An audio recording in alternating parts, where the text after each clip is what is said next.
Well, good evening and welcome to this live stream on the 9th of November 2021. Martin North from Digital Finance Analytics here. Great to have you with us. And thanks very much for taking time out of your Tuesday evening. Just before I bring Adam in, I'm just going to run through my normal preamble. This isn't financial or legal advice. Do please play nice in the chat room. We do moderate the stream. This is out at the 9th of November. If you want to get hold of me, send a message, ask a question, use @WartWorldTheWorld. That'll make sure I see it, @WartTheWorld. I also enabled Super Chat, which means that you can get your question top of the list or indeed make a contribution to our show. Always appreciated. We do this not for profit, but because we think it's really important. So thank you for that. And without any further intro, I think it's time to bring Adam in. So let me push this button. Adam, are you there? Martin, I'm here. Good to see you. Sorry to hear about Jill. Thank you very much. No, it's one of those things, unfortunately. We've been managing this in the background for quite some time and it's getting us sort of to a head. But nevertheless, it's nice to have you on the show on a day that Bitcoin is as high as ever, right? This is a new high. Yes, I'm wearing my Sunday's best today. I thought I'd dress up and because we're celebrating in the crypto land. All-time highs are hitting everywhere across the board. So to put this in perspective, if you have bought Bitcoin at any time since its inception, providing you haven't sold it, you are in the green. You have made profits, the same as with Ethereum and the same as with countless other cryptocurrencies at the moment. So we were expecting this. We expect it to go further, but this is only the beginning of some huge run-ups. I would suggest it's very different this time around than other cycles. I also believe that some people are talking about the halving. So you have the halving, the next year typically pumps. We had a halving last year. We see it pumping this time. And then they say around December, January, it sort of pulls back. But I argue this time's different, Martin. I say it's different because we've only really had 2 data points. So although we've had 3 halvings, the first one doesn't really count in my mind because there was such a tiny market cap. There were so few people involved in it. So we've really only had 2 data points to see what happens this time in the 4-year cycle. This is a real tester for all of us. If we have confirmation again that at December it sort of pulls back and does what the other 2 cycles have got, we've got a confirmation on that trend. But because there are so many different aspects that we'll talk about in the show tonight, I'm feeling very bullish and I'm feeling very excited. Well, I think it's a really interesting time to be having a conversation, right? And I called the show deliberately, crypto mainstream, because what's happening is, there is an interesting bleed through from crypto into Main Street and vice versa, right?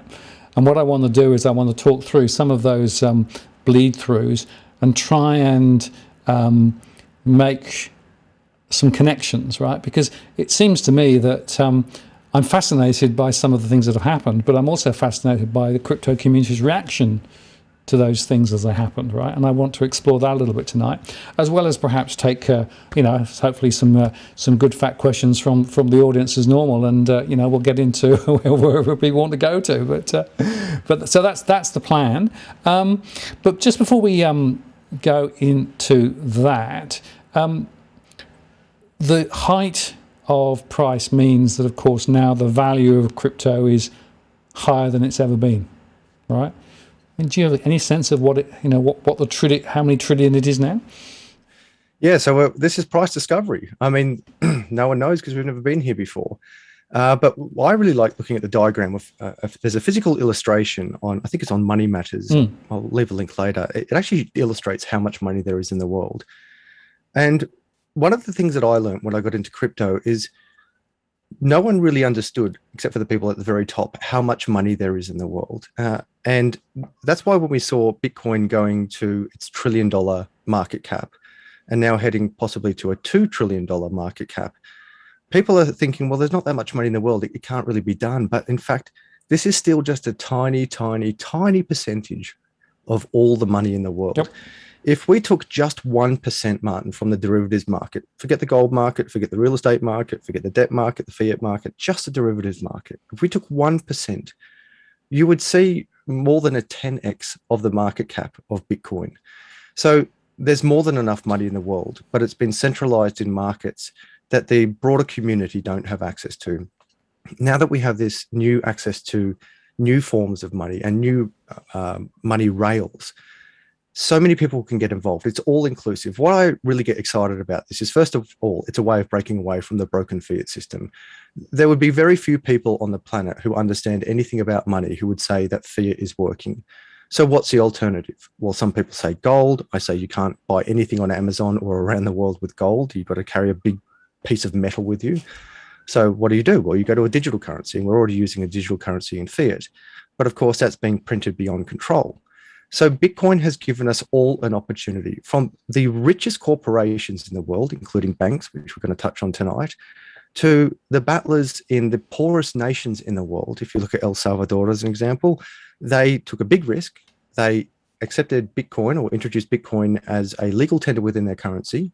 The president gave every one of his citizens $30 and put it on a Chivo app, and all of them have made profit from it. Now, we might say, well, this thing could pull back, but the reality is fiat definitely pulls back. Fiat is always going down, and for some reason, we've just accepted that. But that acceleration of a declining asset being fiat through inflation that is just out of control, we are not in a natural rate of inflation or transitionary inflation. We've moved well beyond that, because this is what fiat does. Fiat is broken. Fiat has never succeeded. And we now all have an opportunity to succeed in the world of Bitcoin. And don't get this mixed up with all the other cryptocurrencies. People say that there's 14,000 other cryptocurrencies, and that's true. That is absolutely true. But there is only one Bitcoin. It has no company. It cannot be stopped. It cannot be censored. It is all inclusive. It is decentralized. Whether you're the richest nations or the poorest person, you can all get in and be part of it. And now that this is why, in my opinion, this cycle is so different, is because in the other two cycles, we weren't seeing the effects of fiat breaking. Now, of course, Bitcoin was born because of the broken financial system. That's why it was created after the 2008 global financial crisis. But now everyone's feeling something's just not right. If things are getting really expensive, we're all getting into debt as nations that can't really be paid off, because we're paying off debt with debt. And we now have an opportunity to break away from it and go into Bitcoin. And as a result, we can see we're going into price discovery, where Bitcoin is now currently sitting at time of recording. We're at 93,000 Australian dollars, depending which site you're looking at. So we're going to cross, in my opinion, not financial advice, we'll easily cross the 100,000 Australian dollar mark. What we're really curious about is that US mark. We want to cross that 100,000 US dollar mark for one Bitcoin. But other altcoins are going into price discovery as well. Ethereum is something that we consider as a blue chip crypto, and that is hitting an all-time high, as well as are many other cryptos. Absolutely. So, you are clearly very bullish about crypto land, which is, of course, why I have you on, because I like, having a little bit of a chat with you about some of this stuff. And there's some really interesting questions coming in the chat up. Before we get into some of the other things I want to touch on, I might just catch on this one. This is from Master Singleton. Do you think that crypto is now experiencing the same FOMO effect that is affecting the Australian property market now? In other words, fear of missing out, trying to make sure you get in. To what extent are we seeing the same characteristics? What do you think? That's a really good question. So the thing with the property market is that not everyone can get to property. If you want to buy a house, you need a deposit, first of all, you need a big pile of money. If you don't have that, you need a big deposit. And if you don't need that, you need some type of guarantor. And if you don't need that, and if you don't have that, you need some way of getting money from a bank. So that is a very exclusive club for only certain people who can get into the property markets. So yes, most certainly when property was pumping, many people tried to get into it, but not everyone could get into it. But with crypto, if you have 1 cent to your name, just 1 cent, you can get in. So if you compare that to a property market, the demand, in my opinion, is much bigger in crypto than it is in property, because the demand curve in property is restricted by the number of people who can physically, or who can come up with that deposit or have the cash flow to buy that house. But I don't know anyone in the world, even, dare I say, well, let's keep it in Australia. I don't know anyone in Australia that doesn't have 1 cent to their name, just 1 cent. And for those who think, well, I need to buy, as we mentioned, Bitcoin is now coming close to $100,000. Remember, the power of digital assets is that they're ultimately divisible by, Bitcoin is divisible by 100 million parts. So with the property market, I'll go off a little tangent here, Martin, as you know I like to do. In the future, property markets will be digitized as well. So as I just mentioned, property markets are very exclusive to those who can afford to buy property.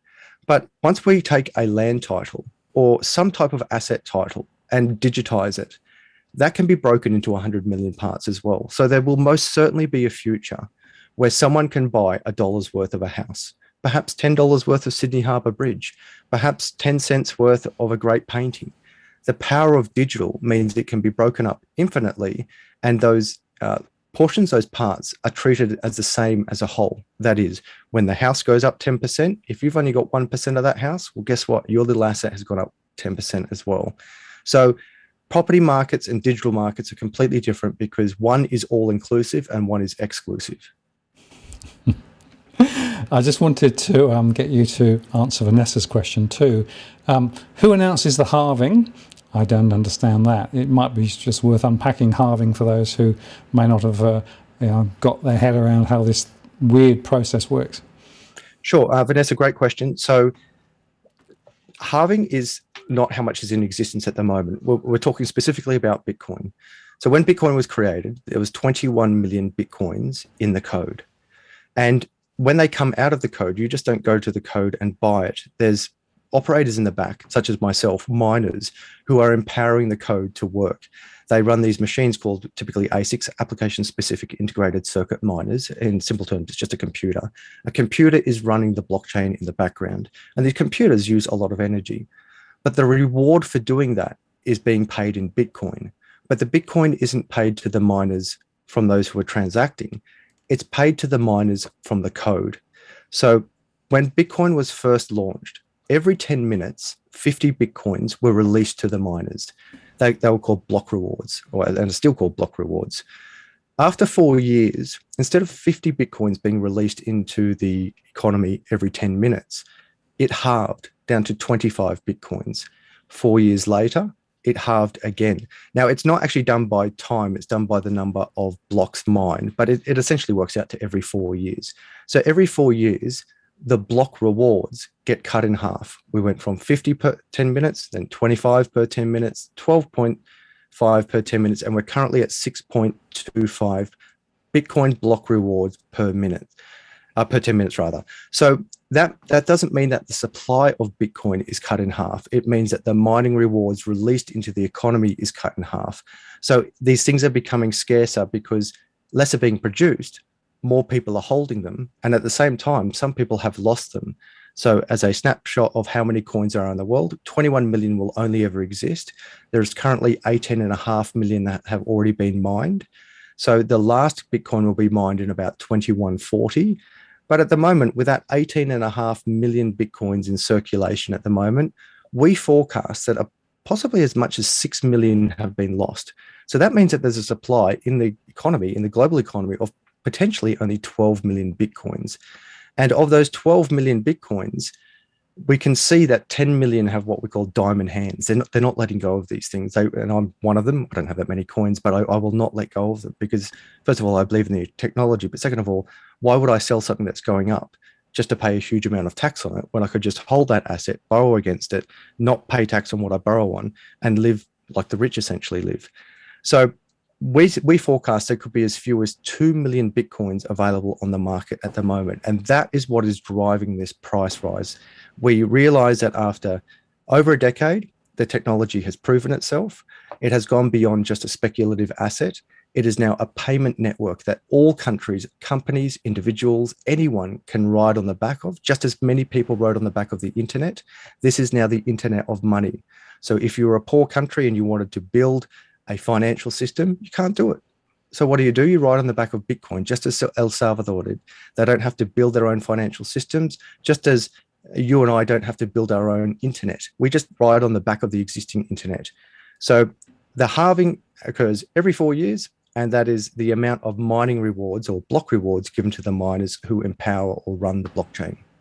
Great, thank you for that explanation. I think it's important for people to understand, this conceptually is really important because it does actually change the trajectory of quite a lot of the value growth and stuff, right? Now, also, just sorry to jump in, but I don't want to lose it because Vanessa's question was very good. Just to the viewers out there, compare the amount of Bitcoin that's released into the economy to the amount of fiat, that being the US dollar or Australian dollar or pound that's released into the economy. Yep. So more fiat is released into the economy every year than the year before. Therefore, it's constantly diluting and going down in value. Bitcoin's the opposite. Less is let into the economy every 10 minutes or every year, and more people are holding it. So that is why it's going up in value. And I will just put this comment up as well. This is from Jason, because I've heard this a lot. Whales, in other words, the people with big holdings, pumps and dumps prevail in Bitcoin. It's just speculation. It's not fit for purpose given its low TPS. That's the transaction throughput, right? There is still a lot of people who actually would say this is a highly manipulated market. Sure, the people who got in early are doing very well, but those who are actually coming in later are probably not doing so well. And, is it really capable of being something which can frankly take over from fiat, as you argue, or is it technically limited by its low throughputs? Well, respectfully, Jason, your comment would have certainly been valid 3 to 4 years ago, but now that is not the case at all. Let me explain. If I have a market cap of $1 million and I'm a whale, all I need to do to double that market cap is put another $1 million into that economy, into that market, and I've just doubled the market cap. If I then have 50% of that market cap that I control myself, I can pull that $1 million out and I've cut the market in half by 50%. And yes, that is how whales work in smaller market caps. You're now looking at a market cap in Bitcoin of $1.7 trillion, not millions, not billions, but trillions. So if I wanted to apply that same approach, and I realize this is an extreme example, but this is how it works. If I wanted to double the market cap of Bitcoin at the moment, I'd have to come up with $1.7 trillion. And there's very few people, any whales, that can do that. Even if they're operating as a cartel, there's very few people who can affect a market cap that big. Equally, if you want to go backwards in the whale move and say, right, I'm going to sell half of the supply of Bitcoin because I own somehow 0.8 of $1 trillion worth of Bitcoin. Well, no one owns that much. And if they were to sell it, that's a big risk to dump that much, particularly as you're going to be paying tax on it. And you may not want to dump an asset. So I've used this analogy on your channel before. If you just think of market caps or all the money in the world, think of it as an ocean. So all the money in the world is represented by the ocean. If you're a little fishing boat, which was what Bitcoin was 10 years ago, and a 3-meter wave hits that little fishing boat goes 3 meters up and then 3 meters down. And that's the volatility of the markets because it's such a small fishing boat. But if you go into those same markets, well, that same ocean with a oil tanker and a 3-meter wave hits it, virtually nothing happens to that boat. It's just a little tiny bump. It's the same ocean, the same money. It's the same volatility, a 3-meter wave. But the bigger the market, the more stable it becomes. So it is not that easy to manipulate a market cap of $1.7 trillion. It certainly is with $1 million. Now, with the TPS, the transactions per second, I'm sorry, Jason, but that comment is also expired. With the Lightning networks, we can now, in fact, these are layer 2 solutions where you can do immense amounts of high TPS transactions per second, very high, very quickly, but by leveraging off layer 2 solutions. And we can see now that the TPS on Bitcoin is getting much faster and much better. But the truth is, many people don't want to use Bitcoin for everyday transactions. Some people want to use, as I do, I like using Litecoin. Litecoin is faster and Litecoin also has layer 2 solutions. So if you just think of, again, we're talking about the Internet of Money. When email came out, you literally had to be a coder to be able to send an email from party A to party B. And of course, the naysayers were saying, it's impossible. We're never going to use these systems because my grandma is not a coder. That was true initially. But now grandma can send an email to anywhere in the world on her iPhone while watching Days of Our Lives, if that's even on anymore, on TV, because we build layer 2 solutions on top of it. Your email interface is a form of a layer 2 solution. And now the layer 2 solutions on the Bitcoin network and the payment rails will enable us to have massive TPS with very quick, low fees, operating 24 hours a day, 7 days a week, 365 days a year. What's very powerful to me is people get upset by a 10-minute block time. And that's maximum. That's worst case scenario of me sending money from me to anywhere in the world. And the maximum time it will take is 10 minutes. Now I can do it pretty much within seconds. Yet we're so accustomed and willing to accept the Swift network, which is only operating 9 to 5, 5 days a week. It doesn't work on public holidays. It doesn't work on weekends.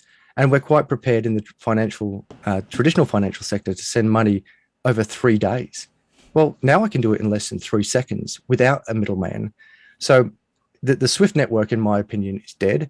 And we can already see that even if you don't want to leverage off or get into the volatility of Bitcoin, you just simply transfer your money to a stable coin. So then there is no volatility because it's pegged to the US dollar. Now that will be going down in value because the US dollar goes down in value, but you can text money to anywhere in the world at almost the speed of light with almost no fees, as opposed to going into town, waiting in line, going to Western Union, showing all this paperwork, waiting 3 days for it to go through, paying a fee at one end, a fee at the other day. Those days are gone, and the world is waking up to it. Thank you very much for that. Now, what I want to do is to take the conversation slightly further forward. Just to do that, I'm just going to go over here, and I thought perhaps we would start with which one? Let's just go there. Okay, so let's go with this one first. Okay, so there was last week an ETF launched in Australia, right? It was called the Crypto Innovators ETF, and the write up in the mainstream media was this is now a crypto fund in Australia, blah blah blah. But actually, if you look at it, this particular fund is actually built on crypto core infrastructure. So it's like the picks and shovels of gold mining, right? So rather than buying gold, what you're doing is you're buying the gold miners. So be interested, Adam, in your perspective on this, insofar that we know around the world now there are a number of ETFs around, and the fact is that it's got quite a lot of interest, but a lot of the ETFs are being actually offered by old style mainstream financial services companies, right, who are bleeding into crypto and using the crypto language and using the crypto approach, but actually I would argue maybe not really doing crypto. What do you think? First they ignore you, then they laugh at you, then they fight you. Now they try to join you, but not really join you. So what's actually happening is, and I'm glad you raised this, the power of Bitcoin is that you are a bank. So when you hold Bitcoin, it takes a while to understand this concept. You're not holding a bank account. You are a bank. You are a bank. You have complete control over your money. No one can block it, seize it, censor it, take taxes off it until when you spend it. The taxes are a different story, but that's the tax office. We always pay our taxes, of course. But you are in complete control of your money.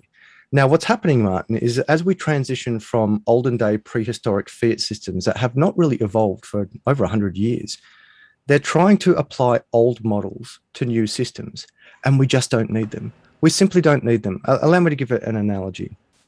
When we had telephones, remember landlines? I don't have a landline. I haven't had a landline for years. But typically what happened when the internet came in is that the internet was riding on the back of landlines.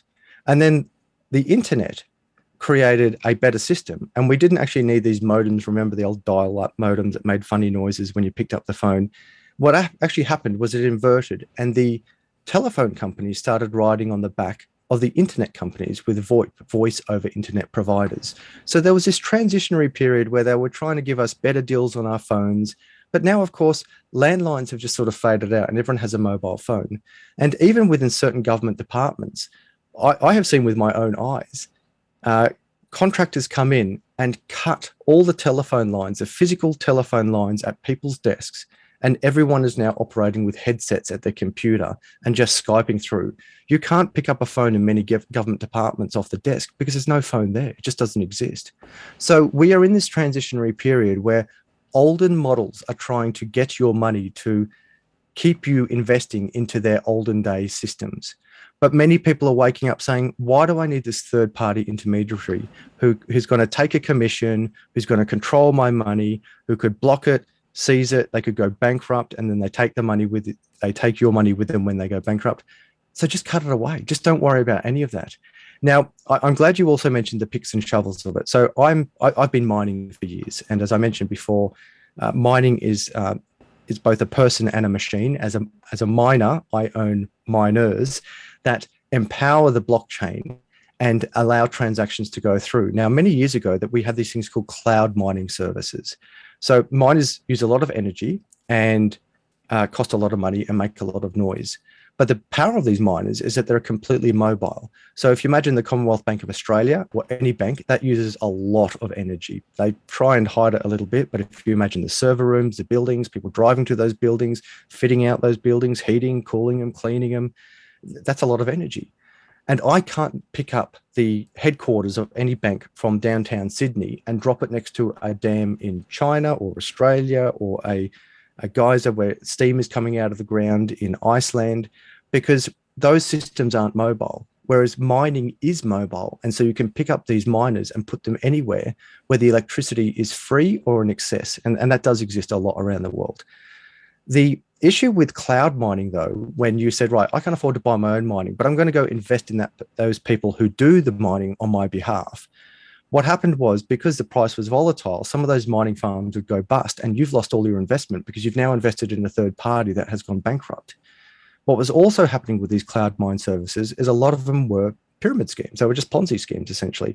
You would be putting your money into a third party provider who was saying that they were mining, running the back end of the blockchain for you. They started paying you little profits. But all that was happening, it was just a Ponzi scheme. They were just taking money from the next customer, giving it to the old customer, and eventually it all collapsed. Now, I'm not suggesting for a second the company that you just showed on TV is a Ponzi scheme or they're doing anything illegal.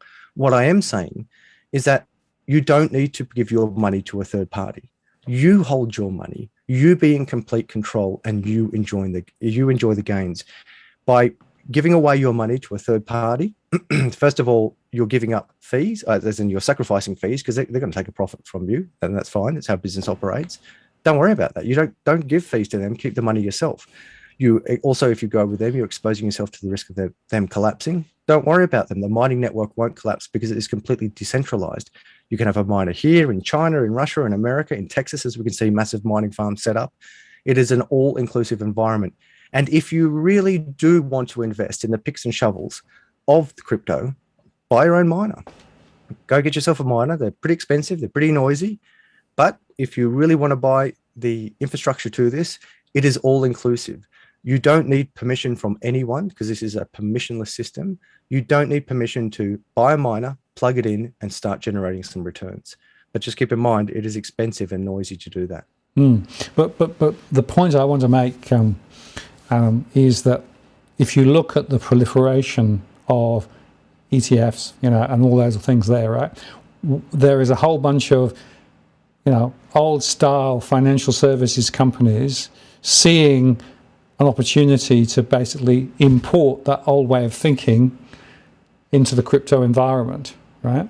And essentially trying to make those products attractive to perhaps younger people who are more interested in crypto, or who perhaps don't want necessarily to be directly exposed. It's a bit risky, blah, blah, blah. So what they're trying to do is to exploit an opportunity in the market because of the fact that crypto is actually there and everyone's talking about it.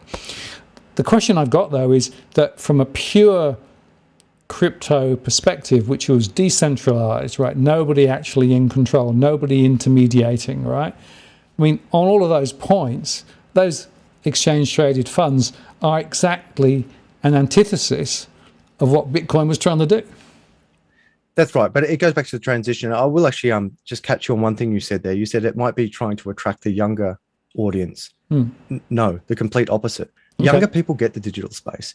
Younger people absolutely get the ability to buy a digital asset, whether it's something in a computer game or an NFT or crypto. They get that entirely. They absolutely get it.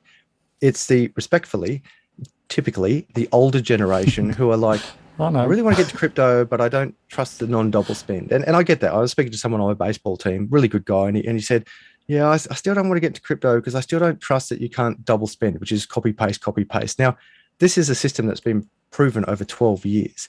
And with the most powerful attacks against the system from some of the most powerful nations and scammers and bad players in the world trying to break this system. And that it's like one of those movies where they try to attack some alien force. The more missiles they throw at it, the bigger and stronger it gets. And that's what Bitcoin is. The more you try to attack it, the bigger and stronger it gets. So you don't have to worry about the double spend.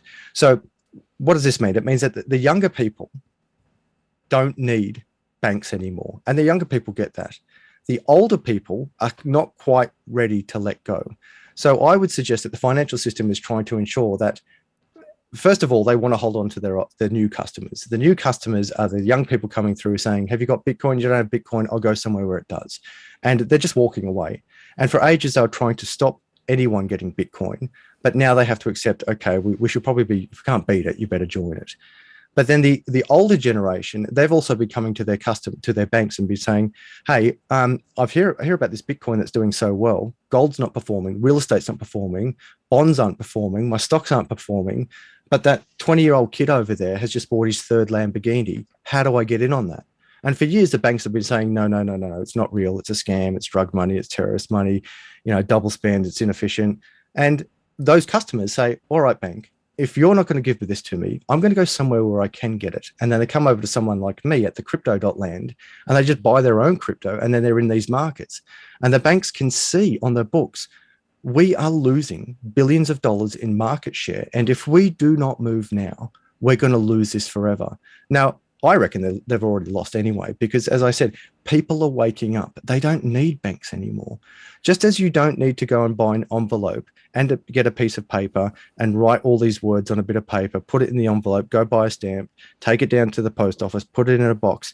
You don't need that anymore. You just write a text on your phone or talk to your phone and you just send it across the world for free.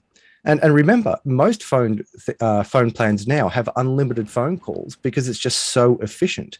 Now, of course, there is still most certainly a place for the postal service in the internet of knowledge. And I would argue that in the future, there will still be a place some way or another for the internet of money, but not like we used to know it. Now we can just simply say the young people get it, so we don't even have to try and sell it to them. And they don't want banks, because if you say to a young person, all right, I'm going to introduce you into this financial system that's open 9 to 4, 5 days a week, closed bank holidays, public holidays, and over Christmas. They're going to charge you fees and they can block your money and bail you into the mess that they make. Do you want to use that system, or do you want to use this crypto system? Well, what young person with any half bit of spatial awareness of the world that's happening around them, which young person would try to opt into the banking system? Now, of course, many of us, we have to opt into the banking system today. But we are in a transitionary period, Martin. We are moving from olden day, prehistoric and arguably corrupt markets, as we've seen with the Royal Commission, with the collapse of fiat systems, with the global financial crisis of 2008, with hyperinflation around the world. The world is waking up and they're moving away to this new alternative that is all inclusive and everyone can be part of. If banks don't move now, they're going to lose trillions upon trillions of dollars in opportunity. And even though they're moving now, they're still going to lose. And let's talk about banks moving, because CBA announced last week, right, that they actually were going to facilitate crypto trading within their banking app, right? And they also partnered not with a local exchange in Australia, but an international exchange, right? Which I think was also very interesting. And I was fascinated because I made a show on this and said, well, this is very interesting. Old school CBA talking crypto and saying it's important, right? And then tying up a relationship with an international exchange. And some people said, well, hang on a moment, but that's very anti-crypto because, surely crypto is meant to be devolved and, not inside the banking system, right? Others are saying, well, what they're doing is just trying to get in on the act. What was your reaction to the CBA announcement, and what are the people in crypto land telling you about it?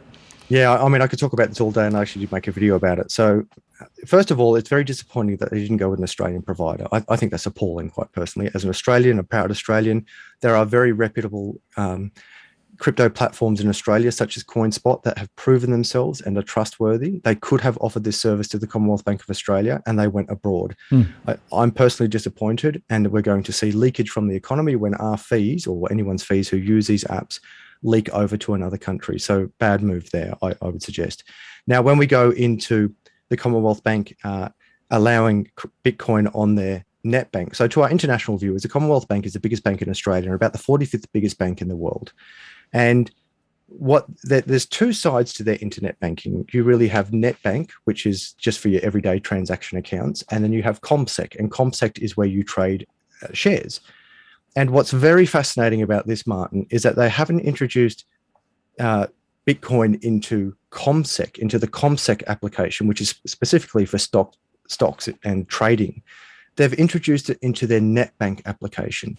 Now, to any naysayers out there, what more legitimacy do you need? The Australian Taxation Office is taxing it, and the biggest bank in Australia is incorporating it not onto their share side, but onto their everyday transaction side. I don't know what more you could do to prove that this thing is for real and is here to stay. Countries are adopting it as their national currency. Banks are incorporating it into their everyday platforms, and many people around the world are leveraging off these payment rails. Now, when it comes to, is it good or bad? So first of all, appalling that they didn't use an Australian company when they could have used an Australian company. Secondly, disappointing that they're just acting as another middleman. They're just applying an old model where you're now going to use an exchange and a bank, who of course will both be taking a commission. And, you know, I'm speculating at this, but I doubt they're doing this out of the goodness of their heart. They are there to make money. And so when they put these systems in place, they will be taking a cut each time that you buy or sell some of your crypto. I would also suggest that if you're not custodying your own Bitcoin, we go back to the same model where they can block, stop, steal, tax, or do whatever they have in the traditional systems where they stop you spending your money. And what's interesting to me, Martin, is years ago when I tried to buy Bitcoin for the first time, the Commonwealth Bank of Australia stopped me. They stopped me and they said that Bitcoin wasn't legitimate. Now, I would wonder and argue that there could be grounds for a class action suit there. I don't know, and I'm not a lawyer, but ultimately I was not committing any crimes. Bitcoin is not illegal. It was my money. I was buying through CoinSpot. CoinSpot is not illegal. And the Commonwealth Bank of Australia stopped me from buying Bitcoin initially. Fast forward years later, and not only are they not stopping people from buying Bitcoin, they're incorporating it into their main platform of NetBank. And any government who says that they didn't want people to invest in crypto because they were protecting you and trying to protect you from losing your money, I say this: why are we allowed to spend our money at a casino? Why is it that I can go into any casino at 3 o'clock in the morning, be drunk off my head, pull out $10,000 from a bank account, if that was my limit, and blow it all on the roulette table without a single call from any bank ringing me up and saying, "Hey, Adam, it's 3 o'clock in the morning. Are you sure you want to spend these thousands of dollars in a casino right now?" Yet when it came to making an investment into cryptocurrencies, something I could research, something that is open, immutable, and all-inclusive, and I wanted to put $50 into it, oh, no, you can't spend your money on that. So as I said at the beginning, first they ignore you, laugh at you, fight you, and now they're trying to join you before you win. And to finish on a positive note on this rant and on this question, Martin, this had to happen. This is an important milestone in the crypto timeline. This is the transitionary period where we're seeing, if you will, telephone companies trying to leverage off internet. We're now seeing banks trying to leverage off crypto. And what's really important to understand is, at the moment, they're just going to custody your money and probably charge you fees for buying and selling crypto through their platforms, where those fees will leak to an external country, which is, as I mentioned, very disappointing. But in the future, and it's already begun, you'll be using these payment rails. You won't be using the SWIFT network. You won't be using the internet per se. You'll be using the internet of money. You'll be using the back end of Bitcoin, a decentralized system that never shuts down. It never closes. 24 hours a day, 7 days a week, everywhere in the world, this thing is running and is more reliable than the older systems. So at the moment, we're talking about a very important milestone in the crypto timeline, where the biggest bank in Australia is saying, hey, we better incorporate this because our customers are walking away. And not only that, we'll eventually incorporate this into our payment systems, because people will start accepting crypto, whether it's Bitcoin or other coins. What's important to emphasize is that when you create these payment systems, you can use different currencies on it, including fiat. And if you're looking for an analogy, just think of the internet.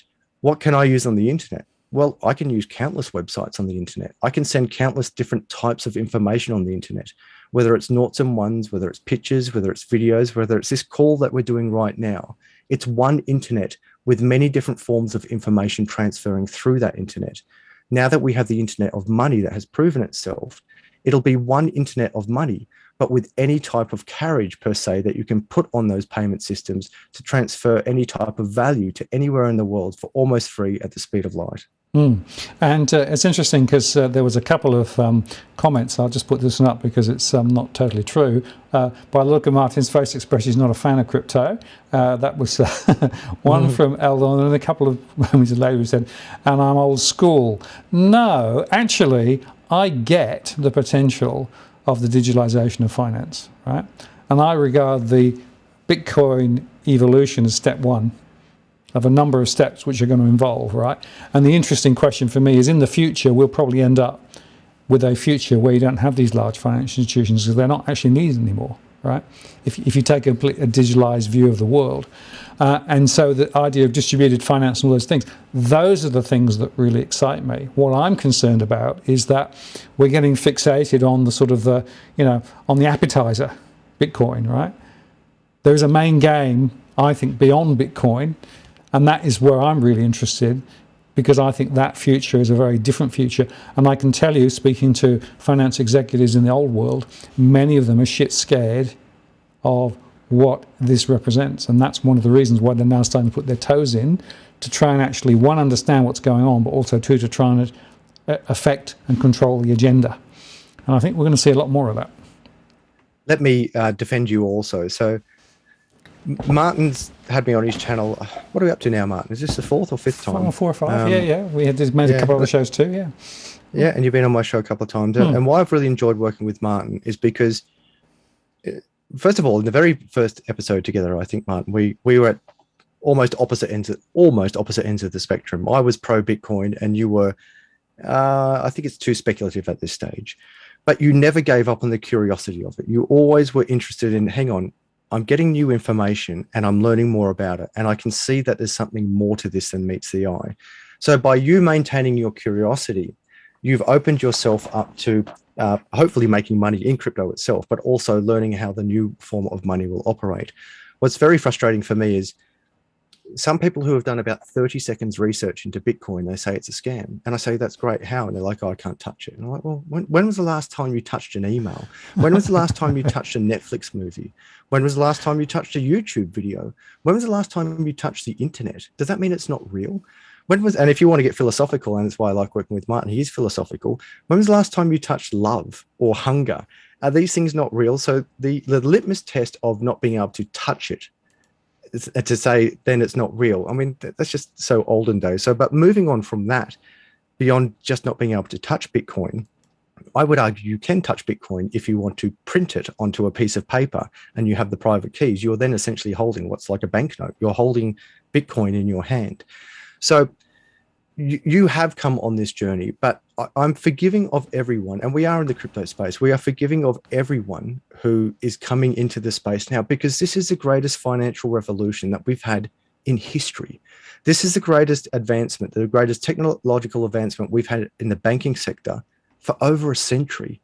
For generations, we have only known of a centralized third party printing money of which we accept to be real. But I remind all the viewers, in 1971, Nixon broke away from the gold standard temporarily so he could print more money to fund the Vietnam War. We're now in 2021, and the US of A never went back to the gold standard. In fact, no country, as I'm aware of, went back to the gold standard. And it's just so odd, because we're just so used to it, that for years and years and years, we've been accustomed and accepting of a centralized body printing money out of thin air with no value whatsoever, only because it's by decree. But now they realize, as people can see inflation going up, people just know that something's not right. And that is a natural evolution in the history of fiat. Every fiat, everywhere, always fails. It is only when you have a finite type of money, a scarce resource, that it has a true value. Now, comparing gold to Bitcoin, gold, we have about 2 Olympic-sized swimming pools worth of gold that we've pulled out of the ground. but no one can tell me how much gold there is in the world. Not the best geologist, not the best scientist, not the best banker. No one knows because we don't know how much gold there is in the world. But a third grader with an internet connection could tell me exactly to the ninth decimal place exactly how much Bitcoin there is in the world. And that, in fact, creates immense certainty to every financial institution in the world because they don't have to worry about America saying, we're going to print $2.4 trillion worth of this fake money tomorrow. And that means that everyone's assets everywhere goes down. Instead, we have a non-elected body, which is just a mathematical code that is the purest form of language anywhere in the universe, saying, this is how many there are. This is the supply that's coming out. This is where all the coins are. No one can control it. No one can print more of it. We can only do the natural rate of inflation, which is at the moment 6.25 Bitcoins per 10 minutes for all of the planet, and anyone can have access to it. Yep, that's a very compelling argument there, Adam. And, just to reiterate, I'm fascinated by all aspects of finance and money, and the interaction between digital is one that I'm particularly interested in, and I've been watching it for years and years and years. So all I want people to be is to be cautious and to understand that there are risks attached to all these newfangled things, just as there are to the old-fangled things. But your point about the fact that we've got central banks throwing liquidity to the four winds, right?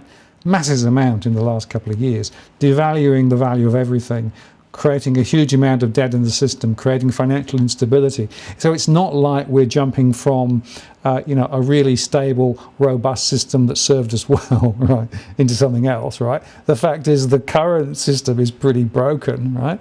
And if it can evolve into something which is actually disrupted into a digitally based alternative, which actually has better outcomes for real people, that seems to me to be a positive thing. Yeah, and if you look at nature, homeostasis is nature returning back to its balance, and banks broke it. I say to all the banks out there, you had your opportunity. You had decades to do what was right by the people, and you blew it. You blew it at the cost of the mum and dad battler out there who are losing everything through the invisible and brutal tax that is inflation. Now, whether you're the Prime Minister of this country or just a battler on the front lines of living life in Australia, Bitcoin can save us both. Bitcoin can save us all because it can get centralized bodies and governments out of the mess that is fiat. And it can help the battler out there to break away from these systems that are continually getting worse and worse and worse. So to everyone, Bitcoin is all inclusive. Don't be angry at it. It's okay to be scared of it because you don't understand it at first, but don't be angry at it. And don't hear a 10-second spill about Bitcoin not being real because I can't touch it, or drugs or terrorist money, and say, well, now I know about Bitcoin. By way of background, Martin, one of my degrees is economics, and I didn't understand money until I really got into Bitcoin. Now, I say that I've got a degree in economics, not to say, well, look at me. I say, well, I'm one who should have known better. I spent years at university to get a triple degree and a master's, and it wasn't until I got into Bitcoin that I truly understood money. And then even when I got into Bitcoin, it took me about 5 years to get to the level of understanding that I have of Bitcoin now. And even now, compared to some of the gurus in this place, my understanding is still quite rudimentary. So don't think for a second, myself included, anyone, that you can study this thing for 10 minutes or an hour or even a year and fully grasp the concept. It is a long evolution because never before have we had a digital asset like this. Never before in generations have we had a decentralized money. Never before have we had such a hard and robust and fair money. And so it does take time to wrap your head around it. But I will say this, I have never, ever met anyone in my crypto journey who has grasped the concept of Bitcoin entirely and said, nah, I'm not going to rely on the mathematical code. I'm going to go back to those bankers who keep printing that useless crap over there. You can have your Bitcoin. 100% of people who get Bitcoin and know it's not a cult, it's just a mathematical code. And the truest language in the world, the truest science, the truest rule is that of mathematics. And that is what Bitcoin is based on. And that is why it is succeeding and will succeed further. Go, Adam. There you go. Thank you. I feel like I'm really presidential tonight. It must be the tie. Yeah. I was going to say, obviously, wearing the tie and the white shirts, is giving that extra power dressing, I think it is. Now, there was a really interesting question from Jason, which I just want to put up. And Jason, thank you very much for the super chat. How do you think Bitcoin and other cryptos will do once quantum computing comes of age? Quantum encryption might solve it, but how long before current encryption is finished? Agencies record encrypted streams now for what they're worth. For now, when they can decipher it in quantum terms. So he's putting a very important point out here, right? Which is the evolution of technology hasn't stopped, right? Yeah, it's a great question, Jason, and I appreciate it, and I can answer it quite comfortably. Bitcoin is not fixed. So the argument with quantum computing, and I actually made a documentary on why Bitcoin can't be stopped, and I encourage your viewers to check out. It took me a long time to make it, but I actually touched on quantum computing in my documentary. Bitcoin's technology is not fixed. So the argument with quantum computing is that we can apply this really advanced computing system to break the code of the SHA-256 algorithm, which is what Bitcoin operates on, to essentially create a 51% attack. That's when 51% of the validators say, that's not the history of the ledger, this is the new history of the ledger. But because Bitcoin's technology is not fixed and it advances with technology, just as a quantum computer attack could attack it today, a quantum computer attack could also defend it tomorrow. So it's not like Bitcoin is just stuck here and quantum computing advances. They will in fact advance together and leverage upon one another. Now, the other thing to consider with a 51% hack, which wasn't specifically mentioned there by Jason in there, and it was a great question, Jason, is that a 51% attack is when we have a theory that 51% of all the miners say on the ledger, no, Martin doesn't actually own those 20 Bitcoins. I own those 20 Bitcoins. And that's what a 51% hack in theory was going to do. It was going to say that the ledger of the past is not the real ledger. This new fraudulent ledger that we're making today, this is the new ledger.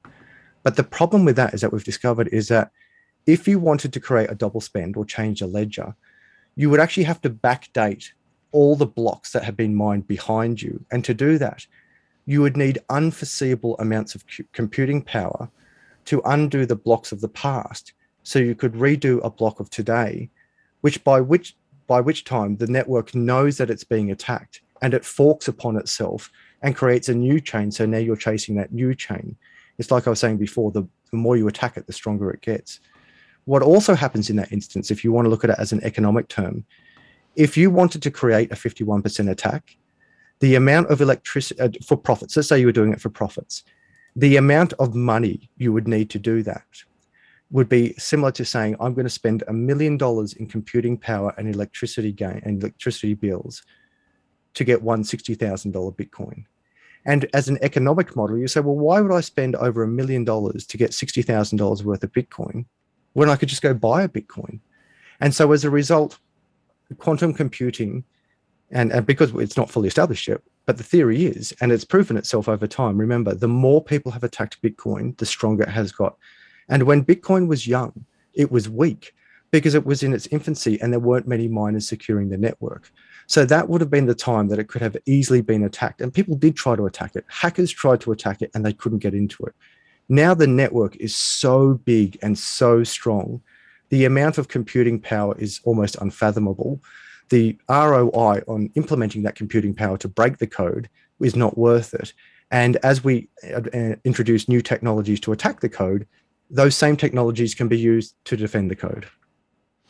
Yeah, very interesting. And, again, the evolution of technology will take us into new areas, I think, as well. So this is a continuous process. And, of course, the rate of change is like that, isn't it? It's actually not linear. It's actually quite logarithmic. That's right. I'll just also, if I may, just because security is important. And again, Jason, really good question. If you think of traditional security systems, what happens is they take everyone's data and they centralize it in one silo. And that is very vulnerable because that one silo per se can be attacked from any one crack, any one spot, any one area, and then you get access to the entire silo. But imagine you took that silo of information, money, knowledge, whatever it was, And instead of centralizing it, you broke it up into 10 billion tiny parts and you decentralized it across the world. Well, how do you attack that? And that is why there are coins such as Sirecoin that will take your files. The future of your information, Martin, won't be on a thumb drive on your computer. It'll be on billions of computers around the world.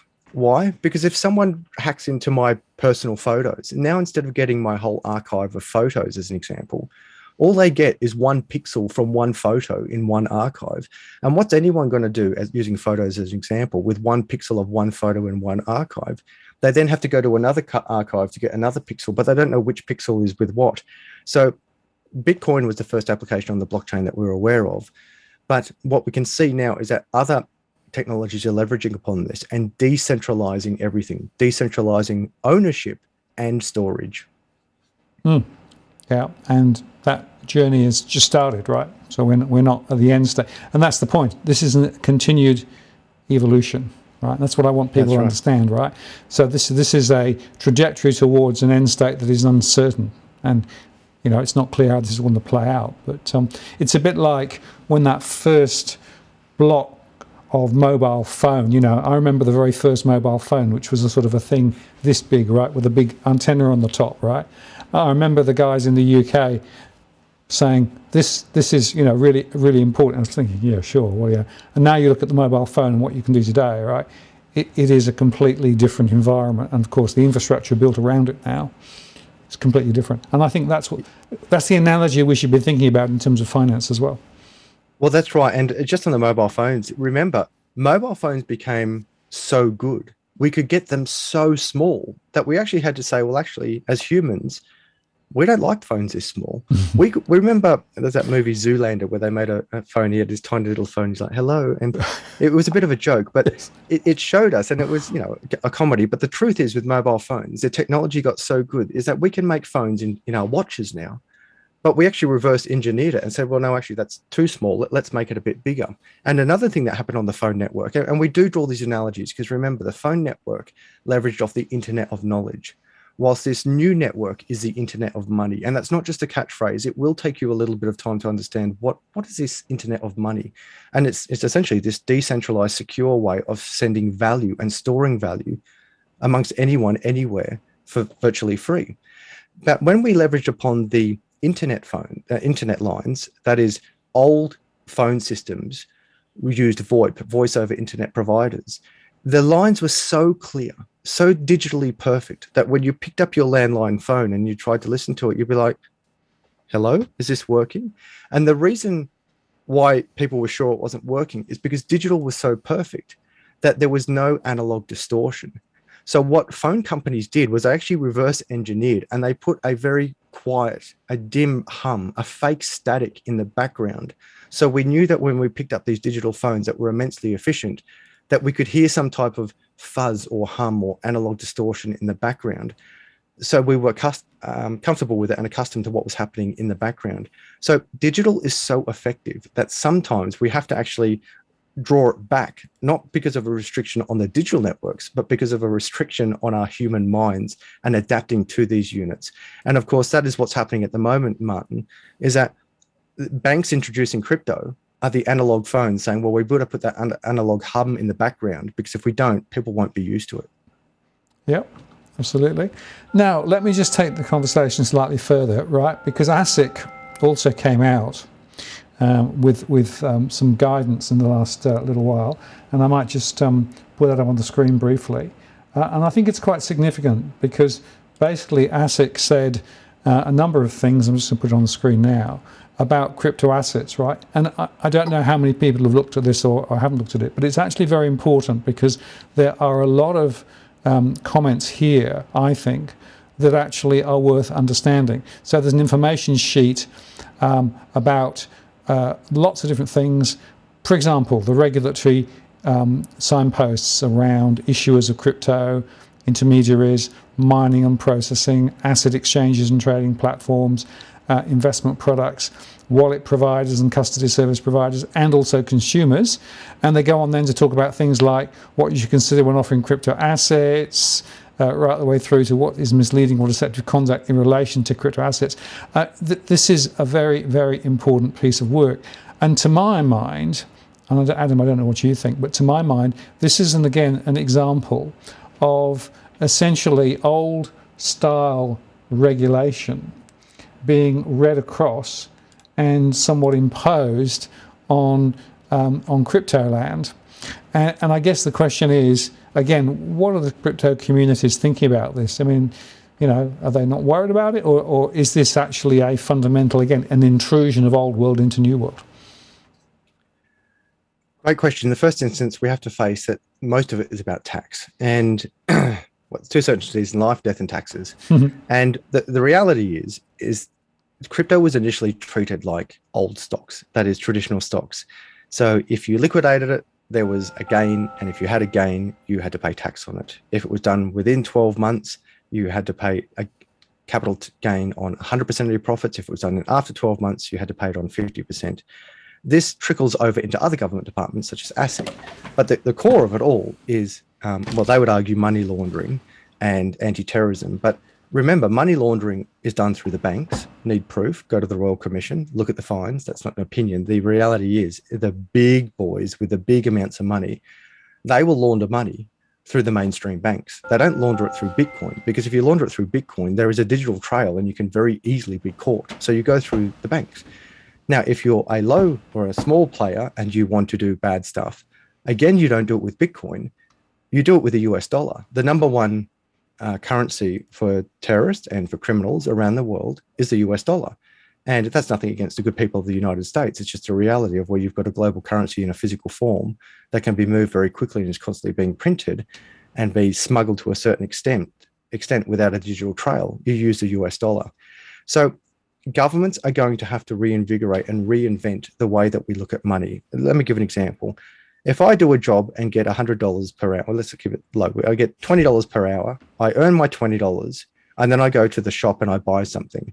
I'm not paying a capital gain on that $20 I earn. I pay income tax on the $20 I earn. I pay a goods and services tax on the goods that I buy, but I don't pay a capital gain on the $20 itself. Now let's replace that $20 with Bitcoin.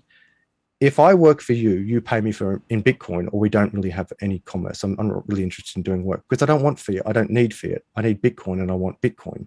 Now, this should be my freedom of choice. It's a freedom of commerce, freedom of association. Bitcoin is not illegal, and I declare those profits. But here's the thing. When you pay me in Bitcoin, I pay tax on that Bitcoin at the day that it was worth as an income tax. So you pay me $250 worth of Bitcoin today, and then I pay whatever the equivalent income tax is on that $250. But this time, when I go down to the shop and I go buy my bread or milk, unlike fiat, instead of just paying the GST, I now actually also pay a capital gain tax. And if governments don't let off on this, you will have capital flight. And it's already happening around the world. If I have to pay more tax on crypto than I do on fiat, I just simply go to where I'm treated best. And I'm not talking about me specifically, Adam Stokes here. I'm talking about the investor, the trader, the speculator, anyone who's making money on crypto. If they can go to a country where they're treated better, they will go to that country. And then you're going to have more leakage from the economy. So we already have leakage from the economy in so many ways, particularly as we saw with the Commonwealth Bank of Australia choosing to use a international platform instead of an Australian platform to buy and sell crypto. Noting I don't know all the details of what's happening in the background. But then you've got people who are now making a lot of money in crypto. Now, if I stay in Australia, I pay my taxes in Australia. But if I'm paying a capital gain on everything I do with that crypto because it's treated like a stock as opposed to a currency, people will start to look outwards. And it's already happening. And many countries around the world are saying, hey, all you rich Westerners and first worlders over there with all that Bitcoin, if you come over to our country, we're not going to tax you on those gains. We're going to allow you to spend that money in our economy naturally. And sure, you'll have a land tax, you'll have a goods and services tax, but we're not going to charge you a capital gains tax on your Bitcoin gains. And I would suggest respectfully to any politician, any policymaker out there, don't get too greedy with this stuff. If you try to tax it to the eyeballs and treat it like olden day money or stocks, and it's not a stock, it's a money, it's a global currency, you're going to have capital flight. People are going to leave the economy and go to where it's treated best. You want to invert that model. You want to attract people to the country. You want to stimulate commerce. You want to stimulate business. You want to stimulate, in fact, buying and selling so you can get your goods and services tax at the counter. You want to stimulate buying and selling so businesses can employ more people. And instead of the government paying people through welfare, you can have business operators paying employees through wages. Right. And, going back to the asset thing just briefly, there's a lot in there, and I do recommend anybody who's interested in crypto, you do need to read the asset guidance, right? And if you are providing any advice, so, a lot of YouTubers are actually spruiking the coins and everything else. There is some very clear guidance from ASIC about what you can and what you can't do, right? Exchanges, ditto, and even consumers, right? ASIC has tried to, I think, put some very important information out there. And some people won't like reading it, but I do recommend people do read it. Now, there's one, go on. If I may, Martin, yeah. Just because you've sparked something in my mind, yeah. that what I failed to do in that big rant before was make the distinction between Bitcoin and digital assets. Yep. So the distinction is that Bitcoin, in my opinion, is the global reserve currency for now and into the future. It won't be the US dollar and it won't be gold. It'll be Bitcoin. I've said it publicly here, so let's fast forward 20 years and see what happens on this day. It's on record. So yeah, it's on record and I can't hide from it. But I back up what I say after doing this for years and making these distinctions about money that have been hidden from us for so long. So Bitcoin, comparative to all other digital assets, they're really two different fields. And the reason is because Bitcoin can't be stopped. There is no company to sue. There is no company to shut down. It'd be like saying, I'm going to sue the internet. Well, how do you sue the internet? You could sue an internet provider, which might be an equivalent of an exchange. You could sue potentially the host of a website, which could be someone like myself who is talking about crypto. But you can't sue the internet just as you can't sue Bitcoin. But with all the other cryptocurrencies, arguably, there is a centralized body. Now, they might be set up on decentralized networks, but the viewers really must make the distinction. There is Bitcoin, and then there is everything else. And they are two completely different things. And most certainly, I think ASIC is right in treating many of the other cryptocurrencies or digital assets, as we're really calling them now, as stocks. And that does make sense to me. But when it comes to Bitcoin, they really must make the distinction. Okay, thank you for that. Now let's move on to the final part, because 3 or 4 weeks ago there was a very important report released by the government, and it was essentially outlining a digital roadmap for Australia. Right now, we haven't got time to go through all of the various things that were recommended there. There were about 13 or 14 recommendations. I made a show on that some time ago. But there were a couple that really stood out for me, Adam. And the first one was that they're looking to provide a new organizational structure to allow decentralized organizations to function, right? Which is new. They also highlighted some of the tax changes. You mentioned some of those as well. They also made the point, and again, it's a matter of is it important or not? But there was a recommendation that people should be able to put 10% of the costs of mining against tax if you use renewable resources. In other words, a recognition on that. And there were a couple of other things too in that. But one that really stood out for me was a recommendation for the Treasury to look at a digital currency for retail banking, right? A central bank digital currency for retail. Because in Australia, of course, the Reserve Bank is very much focused on a central bank digital currency aligned to commercial use. And some of their running pilots at the moment. So the idea that the government is now recommending that we should be actually putting a central bank digital currency strategy together for retail was, for me, one of the most important and significant recommendations. And I guess it comes back to this other, I've talked about intrusion, right? I've talked about governments intruding, I've talked about regulators intruding, I've talked about other, commercial players. But what about this idea of a central bank digital currency coming over the top? And China, of course, has turned off a lot of crypto mining. China have basically said, we're going to roll out a central bank digital currency controlled by China, right? And that's the one we're going to use. So what was your reaction to some of those recommendations? And do you think this central bank digital currency thing is ultimately a threat to decentralized, devolved cryptos and Bitcoin? Can they work in harmony, or is it an either-or situation? So it's inevitable. So if you think of the internet and the intranet, so a digital currency used by a banking system, we'll go back to the basics. We already use digital money, but we're using digital money on prehistoric railways, rail networks. Just as we go back to the telephone system, we don't use telephone systems anymore, or telephone rail networks or lines anymore to make telephone calls. We use internet lines or internet rails or internet networks.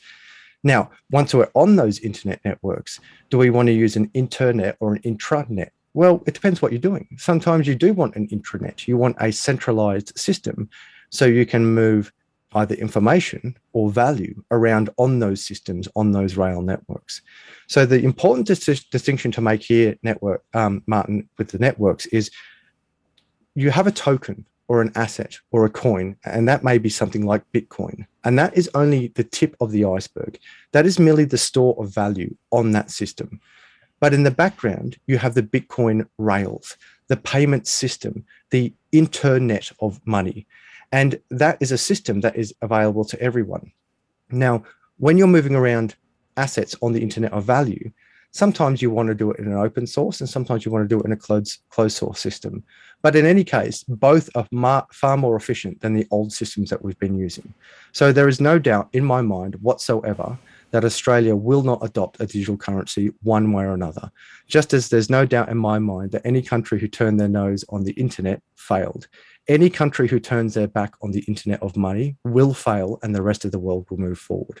Now, when it comes to using my money or your money, if a centralized body makes their own currency within China, I think it's called the DCEB, Decentralized Electronic Payment System, or something like that. It's got a really weird acronym.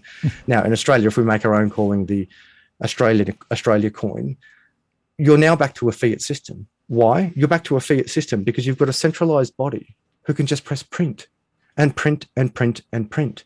Now, if you compare it to Bitcoin, and again, this is why there is Bitcoin and then there is everything else. There is only one Bitcoin and there is only 21 million, and it's available to everyone, but no one controls it. And we have never, ever, ever had this in the history of humanity. So it takes a while to grasp that concept. So I think they will coexist, to answer your question.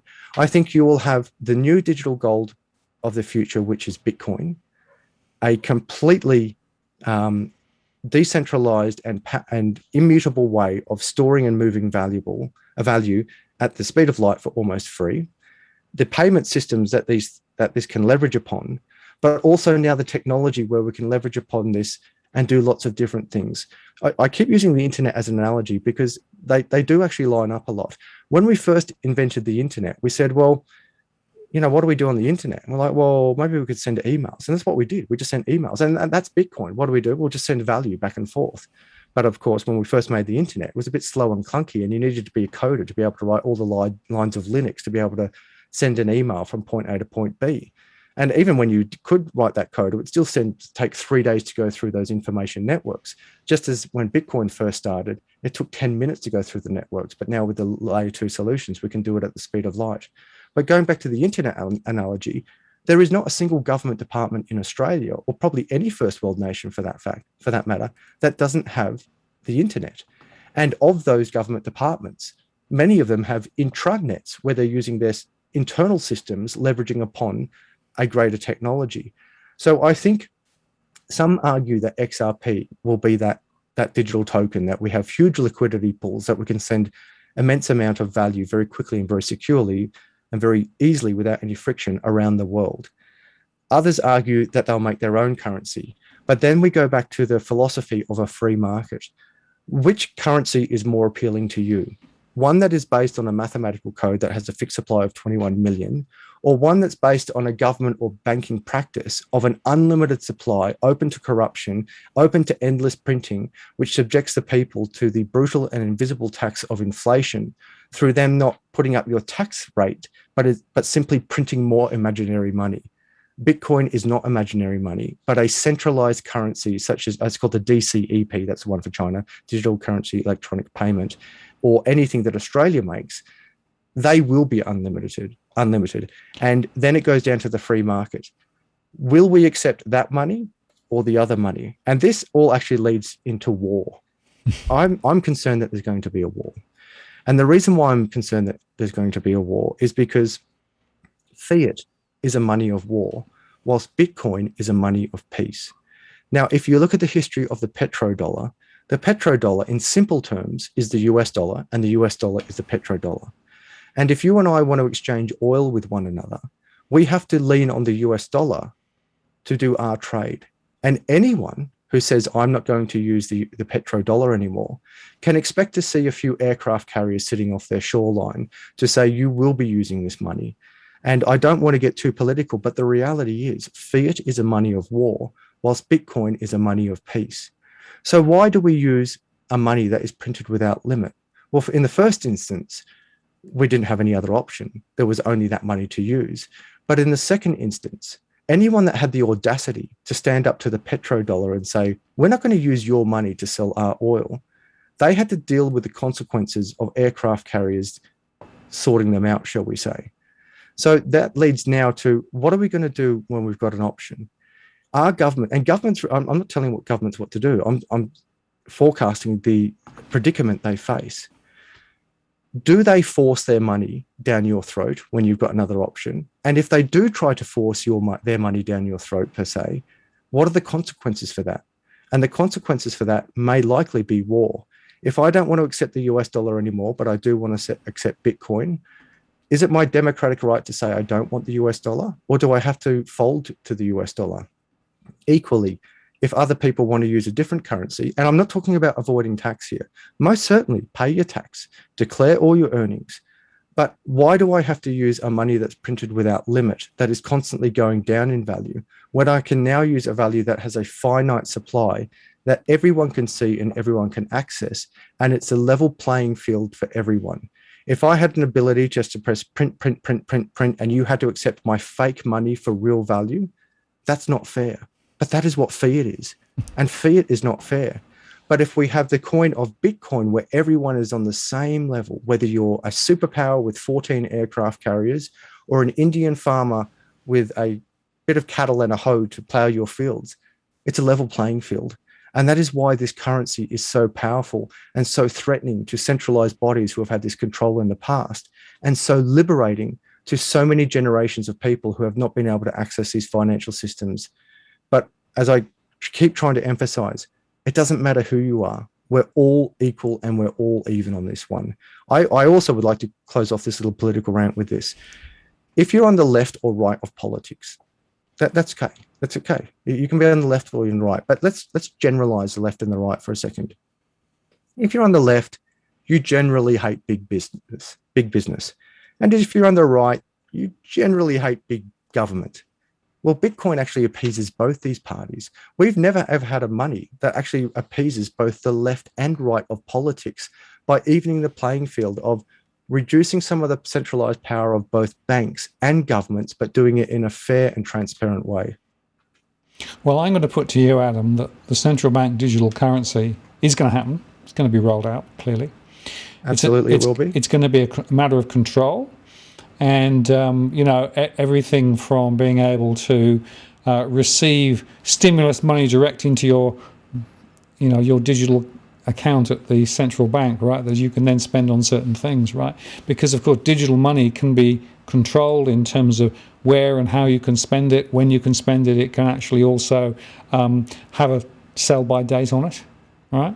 it gives them so many more tools to be able to actually continue the same control of the financial system that they've actually been attempting to use over the last 20, 30, 40 years. Right? More control. I agree with you entirely. Yeah. But then I ask you this: which one becomes more valuable to you? That centralized money that will be turned, that has an expiry date and is subjected to inflation, or that currency that is always going up in value and has a finite supply? And my friend, we're already seeing it. Yep. People are saying, I don't want your dirty, broken fiat. I want that Bitcoin. And if I don't want Bitcoin, I want gold. But there's one thing I can guarantee. If you hold on to fiat, it goes down in value, and you can't even dispute it historically. And we all accept it. We accept a natural rate of inflation, Now, Bitcoin was certainly very volatile in its early days, but again, because it had a market cap, when you've got a market cap of $1 million, that's very volatile. When you get into market caps of quadrillions of dollars, that is not very volatile. That becomes a very stable market cap. And if you go back to my example of the oceans of money, instead of having now an oil tanker, you would have something the equivalent of 10 oil tankers stitched together. When a wave of water hits it, it barely bumps at all. So yes, you're absolutely right, Martin. There will be a digital currency because we're already using digital currency. There will most certainly be a centralized digital currency. But which one will be more valuable? The one that is printed without limit and has an expiry date and can be blocked, stopped, seized, taxed through a code, or Bitcoin, where no one can touch it, no one can shut it down, no one can block it, no one can stop it. And the natural answer is, of course, Bitcoin. It's not that other coins won't exist. It's that Bitcoin will always be the Mac Daddy and always have the most amount of power with respect to value. Well, do you think that's happening in China? Because it seems to me that they've been quite successful in detuning Bitcoin. They've shipped out the miners. They've been rolling out the digital central bank digital currency pilots. Include giving some people digital money to sort of start it off. And I can answer that quite easily. Yeah, go on. China shutting down the mining farms was probably, in my opinion, I've made a video on this as well, was actually one of the greatest financial mistakes they have made in their history. Because they essentially had all these geese that were laying golden eggs, and they said, no, we don't want those golden eggs that the whole world will accept, because we can't print as many of them as we want. So we're going to kill all those geese that lay the golden eggs. And we're now going to make this robot geese that lays tin. Now, when you talk about China printing its own currency, we have to accept that we're a global economy. So if I'm doing business with China, even if I'm at a micro or macro level, and China says, we're going to pay you in the DCEP, I say, I'm not going to accept that. Now, they can certainly in their own country say to their people, you will use this money or we're going to put you in a prison camp. Sure, you can do that. But they can't do it to me. They can't say, Adam, when we do business with you, we're going to pay you in this tin. I'm going to say, well, I don't want your tin. And they say, well, you're going to have to take it. And I say, no, I don't. I don't have to do business with you. I'm doing business with people who pay me in Bitcoin. Now, on a micro level, you do a private lesson with me, you pay me in Bitcoin. On a macro level, if we're doing international trade, I don't want your useless crap. And that is what is happening with the US dollar. Economies are waking up and saying, hang on, America, why is it that I have to produce real value to get paid in your fake value? Now, again, we're already using digital fiat. When America or any country, I shouldn't pick on America. Well, the reason why I'm picking on America per se is because they are the global reserve. And it's nothing against the good people of America. I've lived in America, served with America, and even loved in America. So it's nothing to do with the American people. It's everything to do with the global reserve currency that is fiat. If I now, and this is a question that I put to one of my interviewees recently, it's very simple. If I said to you, Martin, I'm going to give you $10,000, but here's the catch. You can't spend it for 10 years. Now, do you want $10,000 worth of Bitcoin, $10,000 worth of gold, or $10,000 worth of fiat or the US dollar? Now, very few people would accept fiat because it's guaranteed to go down. Most people would probably take gold, but it's heavy and they've got to store it somewhere. But the new generation of people, myself included, would say, I'm not touching fiat. They keep printing it and it keeps going down in value. I'm not taking your gold because it's heavy and I can't buy stuff on Amazon with it. But I will take some of that Bitcoin because there's only over 21 million in the world and there's more than 6 billion people. So I'll take that digital asset that is scarce and decentralized. So the technology side is, yes, governments will be able to print that money. But in the global commerce side, you can't force another nation to accept your junk for their real assets. Those real economies will say, all right, we've got, I don't know, 10 shipping containers full of coffee beans. And China says, all right, we're going to pay you in the DCEP. And America says, we're going to pay you in fiat. But Adam says, I'll pay you in Bitcoin. Now, the free market might actually say, you know what? I don't want the DCEP because I keep printing it and it keeps going down in value. I don't want the US dollar because I keep printing it and it goes down in US dollars. It goes down in value, sorry. But I will take some of that Bitcoin, and that is the free market. And I think that is one of the parts that the governments may be failing to consider. They may be saying, well, we might be able to control our own people, but they need to step back and think in the macro picture. Can we control other economies? Can we control the free market? And can we force people to accept our money? Now, if you've got 14 aircraft carriers and you are the petrodollar, maybe. But if you don't have 14 aircraft carriers and a nuclear arsenal and you're not looking for war, you can't make people take your money. Okay, thank you for that. Well, we're nearly out of time, Adam. I've got a couple of lightning questions for you just to react to. So, I'll try. Dave threw up this one. What about the environmental impact? Because, of course, Bitcoin got a very bad rap in terms of energy usage. Quick comment on that? Yeah, very easy to answer, Dave. It's smoke and mirrors. Banks use way more energy than Bitcoin. Need proof? Just go into a city center and look at any big bank, look at the building and ask yourself, how much energy was there to mine all the materials out of the ground to build that bank, clean the bank, renovate the bank, run the servers in the bank, the air conditioners, the heaters, the staff driving to the bank, all the furniture in the bank? And is that energy mobile? That is, can I pick up that bank and move it to where there's electricity in excess? And the reality is, Dave, is that there is excess electricity in the world. And that is why Bitcoin is so powerful, because the miners can be moved to where there is excess and free electricity in the world. It might be geothermal, it might be a volcano, it might be solar farms, it might be wind farms, it might be hydro. You can't move a bank to where the electricity is free, but you can move a mining rig to anywhere in the world and empower the network to where the electricity is in excess and free. Therefore, Bitcoin is far more environmentally friendly than the banking sector. And it's a two-part question as well, because when I've got fiat, it's in my best interest to spend it because it's going down in value. And what am I buying?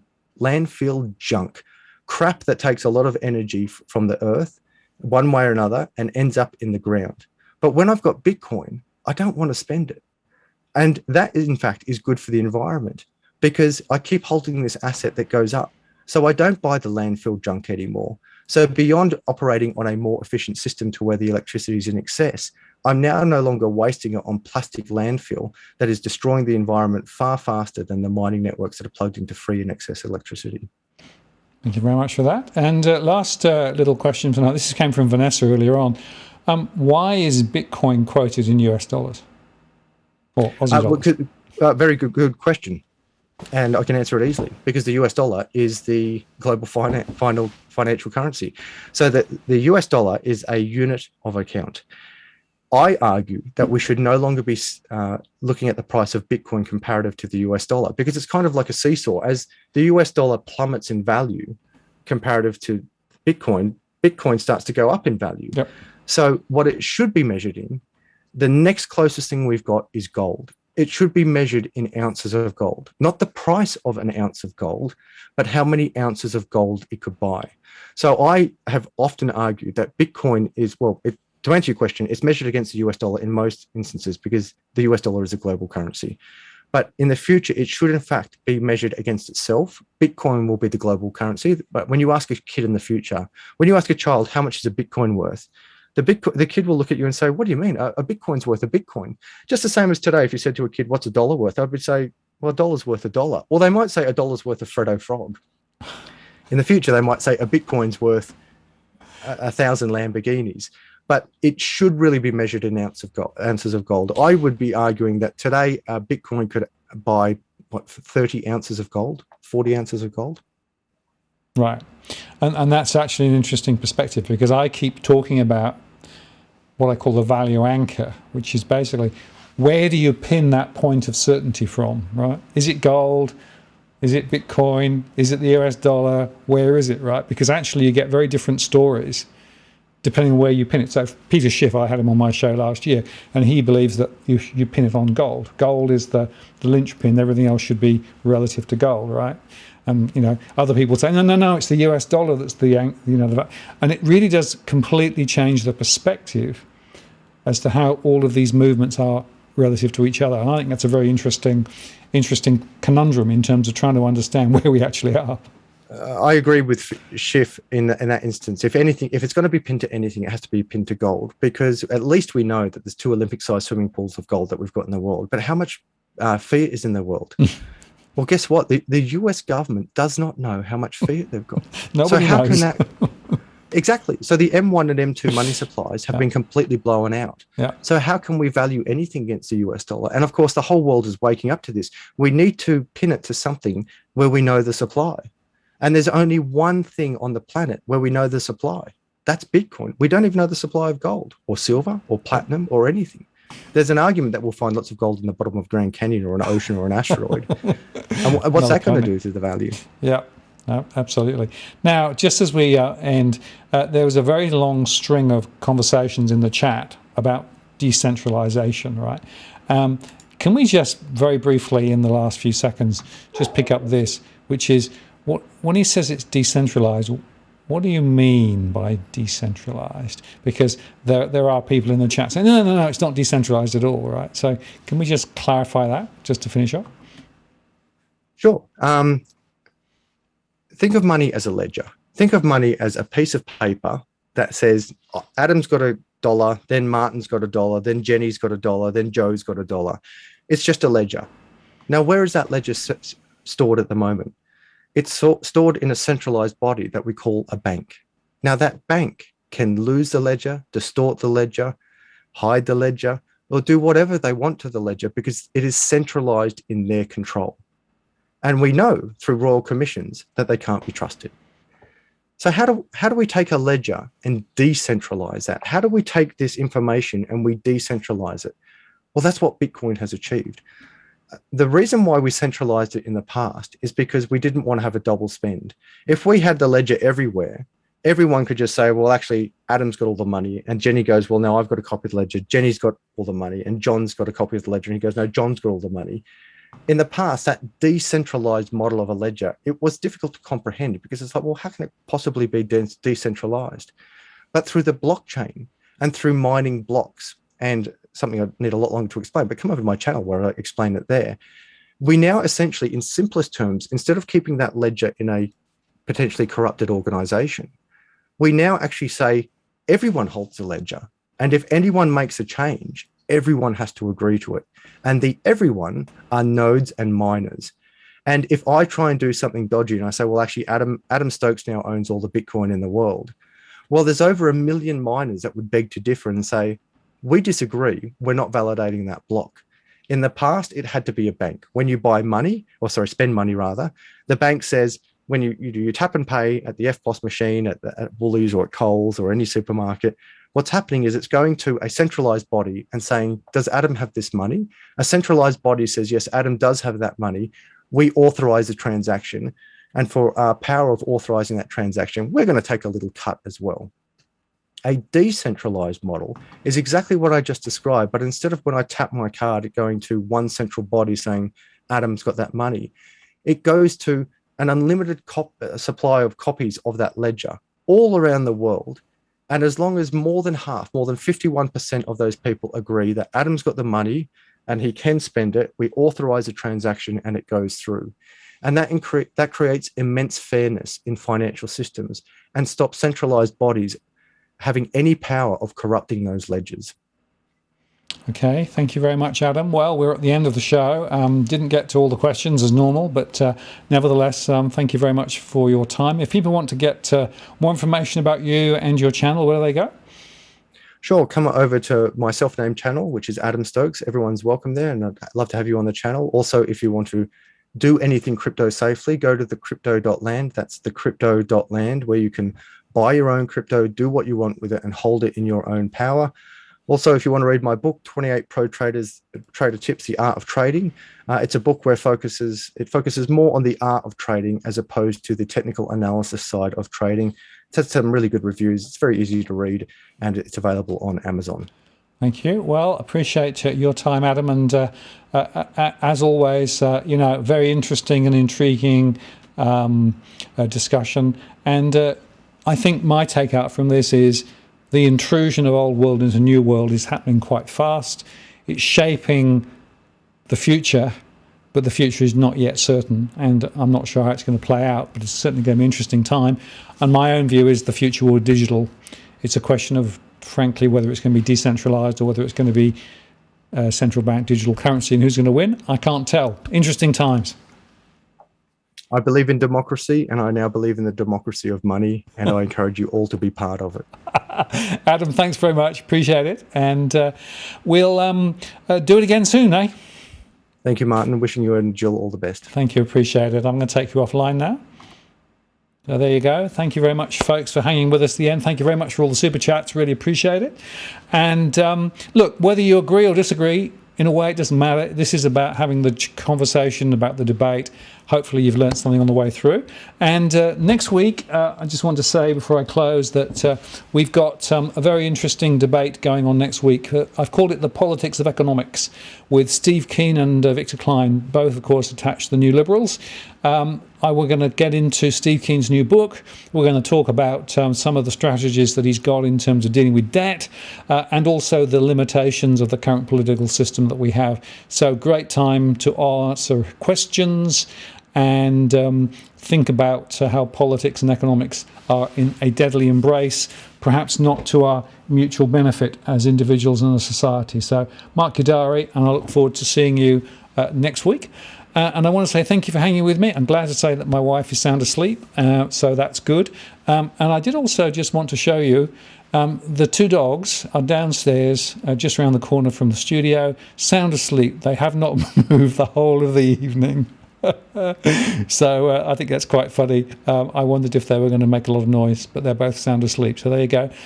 So you've got Luna closer to the camera and Meteor further away, both twitching quietly as they're dreaming chasing rabbits. So with that, I want to say thank you very much. Thanks for spending time with us this evening. Come back next week. And just to explain, my production of videos may be a bit limited over the next couple of weeks because of Jill, but I'll do as much as I can. I'm going to try and keep the live streams going when I can. But if for any reason I can't, hopefully you understand, I will be back. So thank you very much. Have a good evening, and thanks for spending time with me. We'll see you next time. This is Martin North from Digital Finance Analytics, signing off. Good night.